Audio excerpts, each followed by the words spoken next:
प्यारे साथियों, एक बार फिर आपके अपने YouTube channel PICS learning classes में स्वागत है।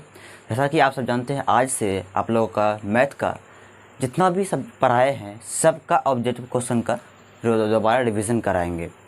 यानी कि आज सिर्फ आप लोग का लगभग 1 महीना तक सिर्फ ऑब्जेक्टिव यानी हर एक चैप्टर का ऑब्जेक्टिव क्वेश्चन जो कि एग्जाम में पूछ लिया गया है, जो ऑब्जेक्टिव क्वेश्चन जो बार बार रिपीट कर रहा है, जो VVI होते हैं, जो ज़रूरी होता है, उन सब का डिस्कस करेंगे। तो इस वीडियो को शेयर ज़रूर कीजिएगा अपने दोस्तों के पास, और एक पतली कॉपी आप लेके बैठिएगा कि जो भी ऑब्जेक्टिव क्वेश्चन आपको बताएंगे वो आप कॉपी में नोट कर लीजिए, क्योंकि इससे बाहर एक भी क्वेश्चन नहीं आएगा। ठीक है, इसीलिए एक अलग कॉपी बनाइए पतली सी, जिसमें सिर्फ आपको ऑब्जेक्टिव क्वेश्चन रहेगा। ठीक है, चलिए क्लास को शुरू करते हैं। तो पहला क्वेश्चन है कि निम्न में कौन सा अपरिमेय संख्या नहीं है। क्या है? निम्न में कौन सा अपरिमेय संख्या नहीं है, मतलब कौन सा परिमेय है, ये क्या है। इस क्वेश्चन का मतलब ये हुआ कि इसमें कौन सा परिमेय संख्या है। ठीक है, तो ये बताइए 2√5 ये कौन संख्या है? ये अपरिमेय है ना। यहाँ कहा अपरिमेय संख्या नहीं है, तो ये तो अपरिमेय है। √3 ये भी अपरिमेय है। अच्छा, अपरिमेय की पहचान कैसे करेंगे? तो सिंपल, अपरिमेय संख्या और परिमेय संख्या की पहचान क्या होती है? परिमेय संख्या की पहचान ये होती है, अगर कोई संख्या p/q के रूप में लिखा हो वो परिमेय होता है, और रूट में नहीं हो तब वो क्या होता है? परिमेय होता है। या अगर रूट से बाहर हो जाए तो भी परिमेय होता है, लेकिन अगर रूट से बाहर नहीं हो वो अपरिमेय होता है। तो ये अपरिमेय है, ये भी अपरिमेय है। लेकिन √64/81, ठीक है, देखिए अगर इसको रूट से बाहर निकालेंगे तो कितना आएगा? 8/9 आएगा। 64 का स्क्वायर किसका स्क्वायर? 8 का होता है, तो निकल जाएगा ना, 8 आ जाएगा। 81 को रूट से निकालेंगे 9 आएगा, और 8/9 p/q के रूप में है, मतलब ये परिमेय संख्या हुआ ना, ये मतलब अपरिमेय नहीं हुआ ये। तो इसका सी नंबर क्या होगा? इसका राइट आंसर होगा। यही क्वेश्चन कर रहा है, निम्न में कौन सा अपरिमेय संख्या नहीं है? ये अपरिमेय संख्या नहीं है। ठीक है, तो इसको आप लोग कॉपी में अपना नोट कर लीजिए। अब आगे देखिए 2 नंबर, निम्न में से कौन सा परिमेय संख्या है? देखिए ऑप्शन ए √25, √1/2 और √3 + √2। बताइए इसमें कौन सा परिमेय संख्या होगा? तो देखने में सब लगता है कि अपरिमेय होगा, लेकिन नहीं, इसमें भी परिमेय है। क्यों? देखिए यहाँ पे 1 नंबर ए नंबर देखिए, इसको अगर रूट से बाहर करेंगे तो 5 आएगा, तो 5 तो परिमेय संख्या है, इसलिए इसका ए नंबर क्या होगा? इसका राइट आंसर होगा। कभी भी रूट देकर ये नहीं बोलना कि अपरिमेय, ऐसा नहीं है। जो रूट से बाहर निकलेगा वो परिमेय हो जाएगा। ठीक है, इसका 3 नंबर देखिए, संख्या रेखा पर प्रत्येक बिंदु प्रदर्शित करता है। देखिए संख्या रेखा वाला जो क्वेश्चन जो है ये भी पूछ लिया गया है, जो कि क्लास 9 तक है ये। ठीक है, देखिए मान लीजिए ये संख्या रेखा है, और आपको पता है कि यहाँ 0 होता है, इधर 1 होता है, सॉरी -1, इधर -2 होता है, इधर -3 होता है, इधर 1 2 3 4 है ना, इस तरह से होता है। और इसके बीच में 0.1 0.2 होगा, है ना, इसके बीच में 0.-1 इस तरह से होगा, -0.1 हो जाएगा। तो संख्या रेखा इसी तरह होता है। तो देखिए आप इस संख्या रेखा पर संख्या जो है वो कैसा कैसा संख्या आ रहा है। तो इसमें देखिए, इसमें आपको परिमेय भी संख्या, इसमें परिमेय संख्या भी आ गया, अपरिमेय इसमें नहीं नया है, आ जाएगा, लेकिन अपरिमेय संख्या भी इसमें आता है। इसमें √2 √3 भी होता है। ठीक है, तो इसमें परिमेय संख्या, अपरिमेय संख्या, प्राकृत संख्या, है ना, सभी संख्या इसमें इस पद्धति में आता है। तो अगर इस तरह से हो तो वो कौन संख्या होगा? वास्तविक संख्या। क्योंकि परिमेय संख्या और परिमेय संख्या को क्या कहते हैं? वास्तविक संख्या कहते हैं। इसका बी नंबर क्या होगा? राइट आंसर होगा। राइट आंसर बी नंबर क्यों होगा? क्योंकि आपको पता है कि संख्या रेखा पे 0 होता है, 1 भी होता है, -1 भी होता है, 0.1 भी होता है, √3 भी होता है। इसमें परिमेय अपरिमेय सब आ गया। इसमें परिमेय अपरिमेय आ जाए वो क्या बन जाता है? वास्तविक संख्या बन जाता है। ये वास्तविक संख्या होगा। क्लियर? चलिए इसको नोट कीजिए, फिर इसका आगे देखते हैं।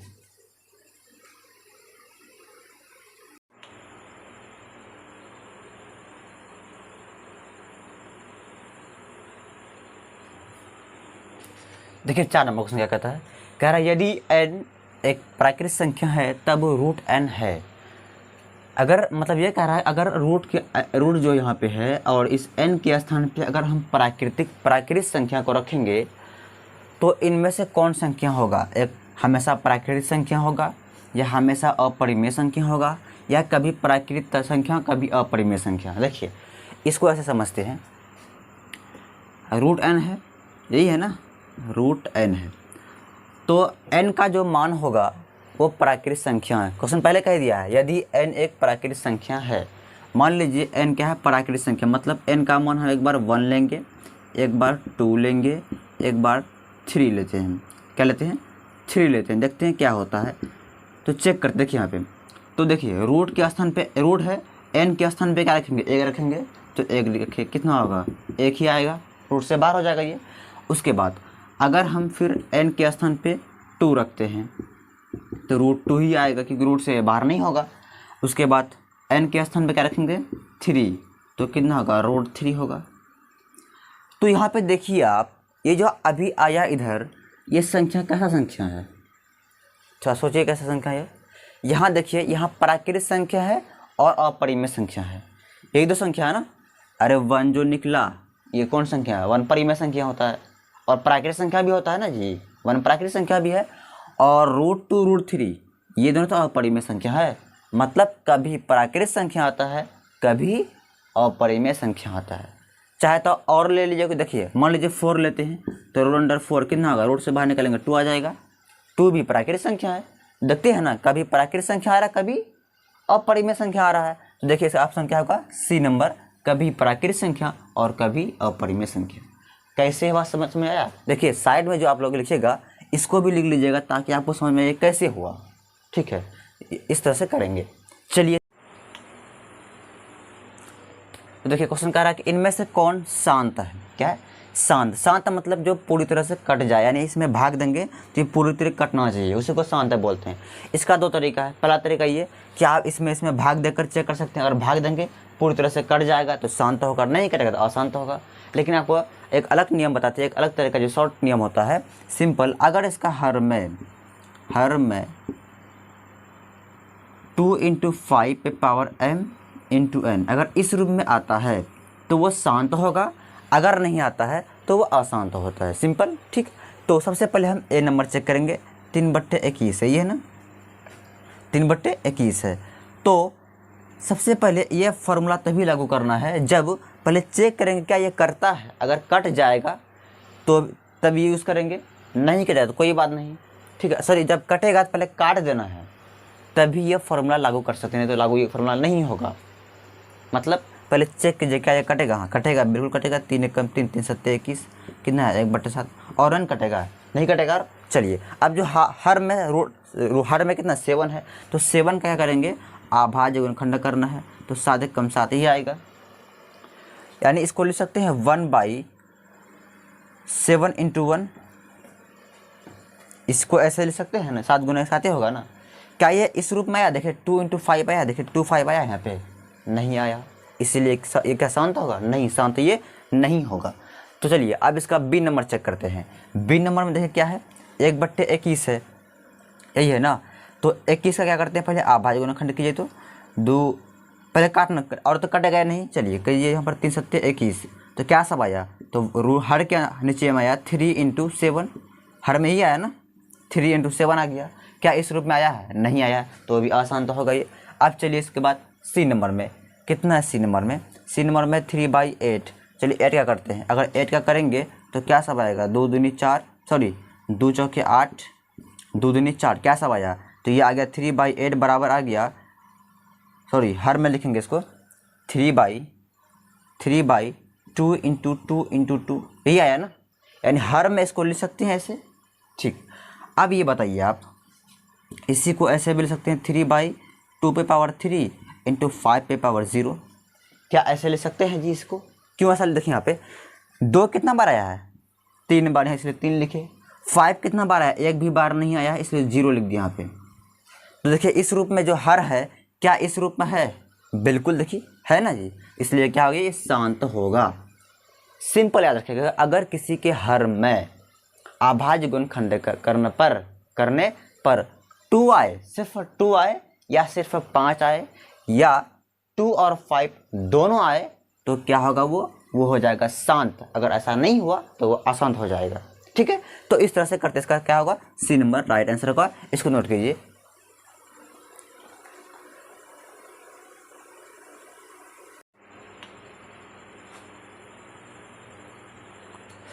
देखिए इसका 6 नंबर क्वेश्चन क्या कहता है। 6 नंबर कह रहा है कि 45 और 60 का मासा है, यानी एचसीएफ। 45 और 60 का एचसीएफ क्या होगा, आपको ये निकालना है। चलिए अभाज्य गुणनखंड से निकाल लेते हैं। 45 है ना, तो 45 क्या करते हैं, पहले यहाँ पे हम अभाज्य गुणनखंड करते हैं, ठीक है। तो क्या होगा, 3 एक कम 3, 3 एक 4, 3 पचे 15। फिर देखिए यहाँ पे 3 पचे 15 ही आएगा। अरे 3 से करेंगे 3 कम 3 होगा, एक बचेगा, 3 पचे 15, फिर 3 से किए 3 पचे 15, यानी कि 45 का ये सब क्या सब आ गया, 45 का आ गया बराबर 335, क्या सब आया है 3 × 3 × 5, ये सब गुणनफल आया है, ठीक। अब उसके बाद चेक करते हैं इसका 60 का, तो 60 के चेक कीजिए, देखिए तो क्या सब आएगा, 2 से करेंगे कितना होगा 30 होगा, फिर 2 से करेंगे 15 होगा, फिर 3 से करेंगे 3 पचे 15, ये सब आया। यानी 60 का गुणनफल क्या सब आया, देखिए तो आ गया 2 2 3, क्या सब आया है 2 × 2 × 3। और कुछ मिल रहा है क्या, और 5 भी है, तो 5 भी लिख लीजिए। चलिए इतना हो गया। तो वीडियो आ रही क्लियर, बताइए पहले आप लोग, वीडियो क्लियर है ना। चलिए देखिए इसमें तो एचसीएफ बोला है, तो एचसीएफ का मतलब इसमें दोनों में कॉमन क्या सब मिलता है ही ना। देखिए दोनों में कॉमन 3 मिल रहा है, यहाँ देखिए ये 3 3 मिल रहा है, और ये 5 भी मिल रहा है, 3 और 5 मिल रहा है, तो 3 और 5 गुना कर दीजिए ना, तो एचसीएफ कितना हो जाएगा, तो एचसीएफ बराबर हो जाएगा 15। इसका क्या होगा, सी नंबर राइट आंसर होगा। सिर्फ एचसीएफ निकालना था, कुछ नहीं करना था, ठीक है। इस तरह से करेंगे। उसके बाद 7 नंबर देखिए, 7 नंबर कह रहा कि 144 के अभाज्य गुणनखंड में 2 का घातांक है, क्या है 2 का घातांक, सॉरी यहाँ मिट गया, ए और बी था, ठीक है। तो देखिए यहाँ पे तो 144 के अभाज्य गुणनखंड में 2 कितना बार आया, 2 कितना बार आया, उसी को बोलते हैं घातांक। समझिए यहाँ पे सबसे पहले हम क्या करेंगे, 144 का मतलब अभाज्य गुणनखंड करेंगे पहले, ठीक है। देखिए 144 का अभाज्य गुणनखंड करते हैं नीचे यहाँ पे, चलिए यहीं पे करते हैं। तो देखिए यहाँ पे 2 सत्ते 14, 2 दूनी 4, इस तरह से हो गया। फिर देखिए 2 तिया 6, 1 बचेगा, तो 2 छक्के 12, फिर दूसरे करते हैं तो कितना आएगा 18, फिर दूसरे करेंगे 2 9 18, फिर 9 बचा हुआ अभी, ठीक है। फिर 9 का करेंगे तो कितना होगा 3 तिया 9, मतलब इतना उठाया 2 2 2 2 9 3 9, इतना से के साथ इसका आया, इसका अभाज्य गुणनफल आया है, ठीक है। तो इसमें देखिए कि 2 कितना बार आया है, तो देखिए यहाँ पे 1 2 3 4 बार आया ना, इसका सी नंबर क्या होगा, राइट आंसर होगा, ठीक है। इसी को बोलते हैं घातांक, मतलब 2 कितना बार आया है, 4 बार आया है, इसी का ऑप्शन क्या होगा, सी नंबर का राइट आंसर होगा, ठीक है। तो इस तरह से करेंगे। देखिए ये सब क्वेश्चन कई बार पूछ चुका है एग्जाम, हर बार पूछता है, इसीलिए ऐसे वैसे क्वेश्चन आपको नहीं बता रहे हैं, पहले देखें कैसा क्वेश्चन पूछता है एग्जाम में, तब आपको बता रहे हैं कि इस तरह से क्वेश्चन एग्जाम में पूछा गया है, ठीक है। तो बार बार रिविजन जरूर कर कीजिएगा, ठीक है। इसका देखिए 8 नंबर क्वेश्चन कह रहा है, यदि ए और बी अभाज्य संख्या है तो ए और बी का लसा होगा। सबसे पहले आप ये बताइए अभाज्य संख्या कहते किसको हैं, तो अभाज्य संख्या उसको कहते हैं जिसका जो खुद से कटे और एक से कटे, इसके अलावा किसी जो संख्या ना करता हो उसको बोलते हैं अभाज्य संख्या। मतलब ऐसा संख्या जो खुद से कटे और एक से कटे, इसके अलावा और किसी से ना कटे, उसको कहते हैं अभाज्य संख्या। तो ए और बी क्या कोई अभाज्य संख्या है। चलिए किसी को मान लेते हैं, मान लीजिए 2 और 3, बताइए 2 और 3 कौन संख्या है, अभाज्य संख्या है ना।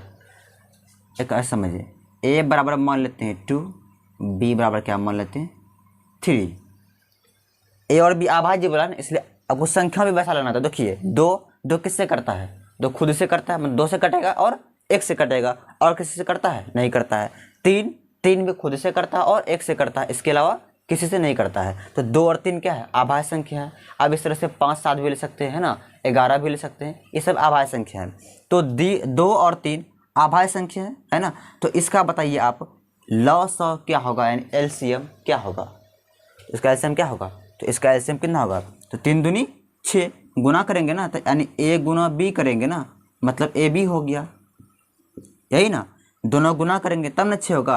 अरे जब कोई संख्या का जब एलसीएम लगाते हैं जब इसका कुछ नहीं होता तो गुना करते हैं लास्ट में, तो दोनों गुना करेंगे, कितना आया 6, यानी ए और बी गुना करेंगे, इसका मतलब सी नंबर क्या होगा, राइट आंसर होगा। हमेशा याद रखिएगा कि जब भी अभाज्य संख्या का लसापा निकालते हैं, एलसीएम निकालते हैं, तो उनका गुना करना पड़ता है। तो वही ए बी मतलब यहाँ पे बीच में गुना, मतलब गुना करेंगे। समझ गए बात? इसका सी नंबर क्या होगा, सही होगा। इसको नोट कीजिए, फिर इसका आगे देखते हैं।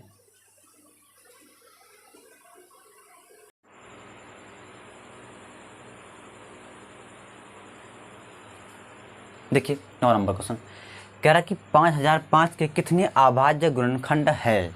इसका अभाज्य गुणनखंड चेक करना कितना ठो है। सबसे पहले क्या करेंगे, सब पहले कर लीजिए यहाँ पे अभाज्य गुणनखंड कितना का, 5005 का। देखिए किससे होगा ये, चलिए 5 से करते हैं। तो 5 एकम 5, 0 0, 5 एकम 5। अब किससे होगा ये, चलिए 11 से करते हैं। देखिए यहाँ पे 11 नमक कितना होगा, 99 होगा। कितना बचा, 99, 101 बचा, यानी 11 हुआ। 11 कम 11, इस तरह से हो गया। अरे 11 9 99 हो गया, 1 बचा यहाँ पे, तो 1 मिला 11 हो गया, फिर 11 कम 11, इस तरह से हो गया। फिर उसके बाद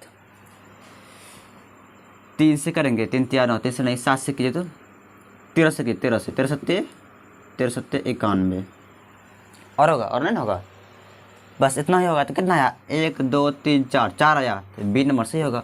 यही कह रहा था कितना अभाज्य गुणनखंड होगा, तो 4 ही होगा ना, 1 2 3 4 ठो है और आगे नहीं होगा ये, तो बी नंबर से ही होगा इसका। ठीक है, अब देखिए 10 नंबर कह रहा है यूक्लिड विभाजन एल्गोरिथम 2 धनात्मक पूर्णांक के निम्न में से किसे परिकलित करने का तकनीक है। ये बताइए कि यूक्लिड विभाजन एल्गोरिथम जो होता है उसका उपयोग हम लोग क्या करने में करते हैं, मतलब क्या निकालने में करते हैं। तो एचसीएफ, अरे ए बराबर बी क्यू प्लस आर का यूज कहाँ पे करते हैं, इसी को बोलते हैं यूक्लिड विभाजन। तो किस में करते हैं, मौसम यानी एचसीएफ निकालने में करते हैं। वही चीज़ लिखा गया है कि निम्न में से किसे परिकलित, मतलब किसे दर्शाने, क्या निकालने में करते हैं, तो एचसीएफ निकालने में करते हैं। इसका बी नंबर राइट आंसर होगा। तो इसको नोट कीजिए, ये भी क्वेश्चन कई बार एग्जाम में पूछ लिया गया है, इसको नोट कीजिए, फिर इसका आगे देखते हैं।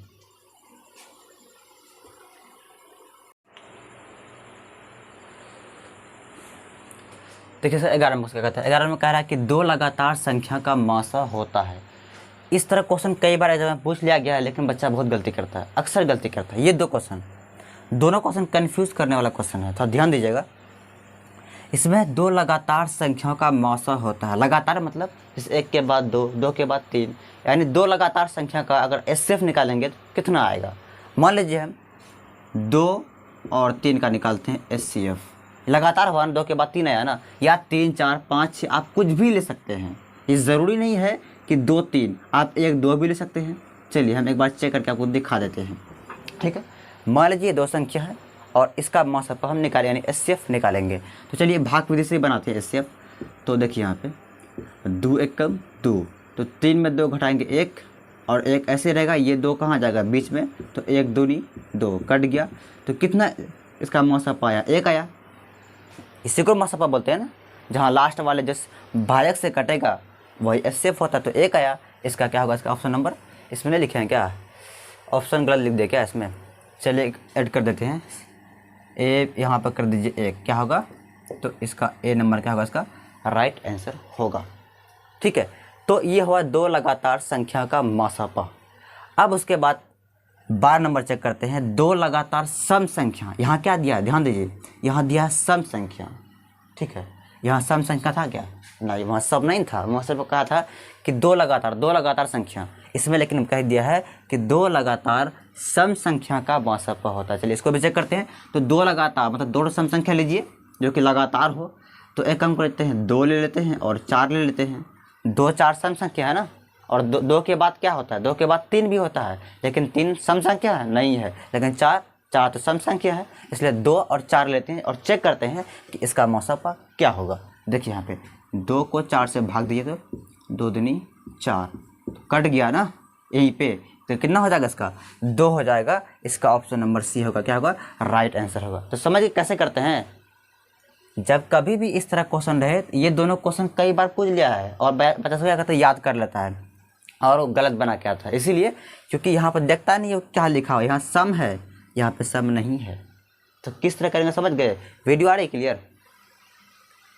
तो देखिए अब देखिए 13 नंबर क्वेश्चन क्या कहता है। 13 में कह रहा है कि दो संख्याओं a और 18 का लसाअ 36 है तथा मासाअ 2 है, तो a का मान क्या होगा? इसमें आपको a का मान पूछता। देखिए एक फॉर्मूला पढ़ाए थे हम, देखिए ये फॉर्मूला कि पहली संख्या,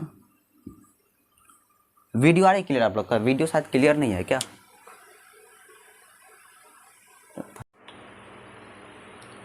देखिए एक फॉर्मूला आप लोग ये पढ़ाए थे कि पहली संख्या गुना दूसरी संख्या बराबर होता है LCM गुना HCF का।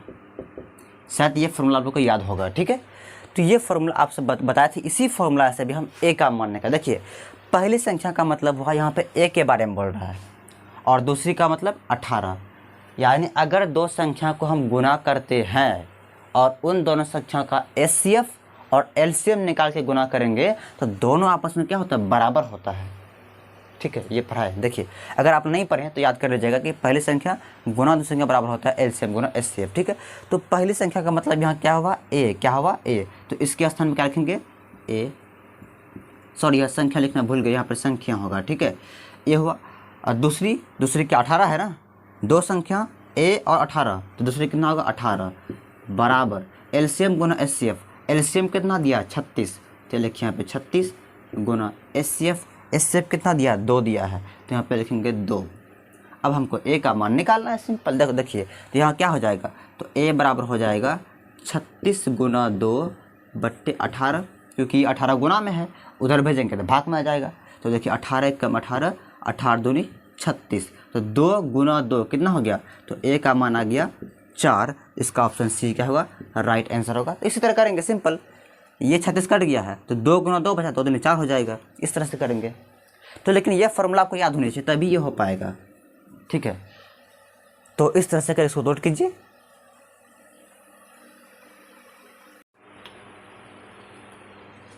देखिए 14 नंबर और 15 नंबर क्वेश्चन क्या कहता है। देखिए ये जो क्वेश्चन अभी जो लिखे हैं ये क्लास 9th का है। बता इसलिए रहे हैं क्योंकि एग्जाम में कई बार पूछ चुका है, इसलिए आपको बता रहे हैं। ये लेकिन क्लास 9th का चीज़ है, ठीक है। तो पहला कह रहा है कि 0.7 पे बार, इसको रेकरेंट या बार भी बोलते हैं, ठीक है, को p/q रूप होगा, यानी p/q रूप क्या होगा, ठीक। तो कैसे करेंगे? तो सिंपल इस तरह क्वेश्चन कहीं भी रहे, देखिए यहाँ पर हल करते, हल यहाँ पे कर रहे हैं हम, ठीक है। समझा आपको यहाँ रहे, सिंपल ये करना है, या चलिए यहीं पे करते हैं। तो 0.7 पे जो रेकरिन है, सबसे पहले जो 7 है पहले उसको अगर लिखेंगे, यानी पॉइंट के बाद जो भी संख्या रहेगा उसको पहले लिखना है। तो पॉइंट के बाद यहाँ पॉइंट है, ठीक है, तो दशमलव यानी पॉइंट के बाद जो संख्या पर इसको लिखना है, तो 7 लिख दिए, उसके बाद भिन्न देना है। ये ट्रिक बता रहे हैं आपको, ठीक है। या अगर 2 नंबर में पूछेगा उसका अलग नियम है, ठीक है। तो आपको अभी ऑब्जेक्टिव बता रहे हैं, इसलिए ऑब्जेक्टिव में किस तरह करना है वो देखिए। तो सबसे पहले जो 7 है 7 लिखेंगे। उसके बाद अब ये बताइए कि पॉइंट के बाद कितने संख्या पे बार का चिन्ह है, यानी रेकरिन का चिन्ह है। तो एक संख्या पे, तो उसके बदले में क्या देंगे? 1 9 देना है। हो गया 7/9 1 नंबर। कितना आसान था, नहीं समझे? देखिए कुछ नहीं, सबसे पहले पॉइंट के बाद जितना भी जो भी संख्या रहेगा उसको पहले लिखेंगे। तो पॉइंट के बाद 7 है 7 लिख दिया। उसके बाद कितना, पॉइंट के बाद कितना अंक पर रेकरिन है, तो 1 अंक पे, इससे नीचे में 1 9 देना है। समझ गए? तो इस तरह करेंगे।